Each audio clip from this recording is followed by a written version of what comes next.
নমস্কার বন্ধুরা, আজ আমি যেই অ্যাপের কথা বলবো সেটা হচ্ছে নো প্ল্যাটফর্ম চার্জ। মানে আপনি যদি ফোনপেতে রিচার্জ করেন তাহলে আপনার 300 টাকাতে 3 টাকা চার্জ কাটে। ঠিক আছে, আমি যে আজ অ্যাপটা নিয়ে বলবো সেই অ্যাপটার নাম হচ্ছে ইজি পেমেন্ট, যেটা আমি ওপেন করলাম। এখানে এটার নাম ওপরে দেখতে পাচ্ছেন, এখানে লেখা আছে ইজি পেমেন্ট।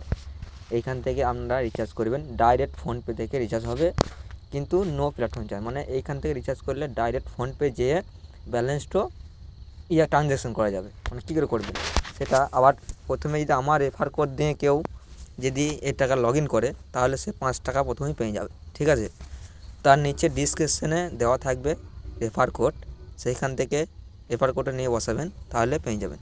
ঠিক আছে, তাই রিচার্জটা করার সময় আমি দেখে নিচ্ছি কীভাবে করবেন। প্রিপেডে চেপবেন, প্রিপেড পর এখানে মোবাইল নম্বরটা দিয়ে দেবেন। আমি দেখাচ্ছি গিয়ে, দেখুন জিও। ঠিক আছে, এখানে প্ল্যানটা দেবেন 299, তারপর প্রসেড টু পেমেন্ট, যে পিনটা দিয়ে দেবেন, যেটা এই অ্যাপের পিন থাকবে লগ ইন করার পরে। সেই পিনটা দেওয়ার পরে ট্রানজ্যাকশন স্ট্যাটাস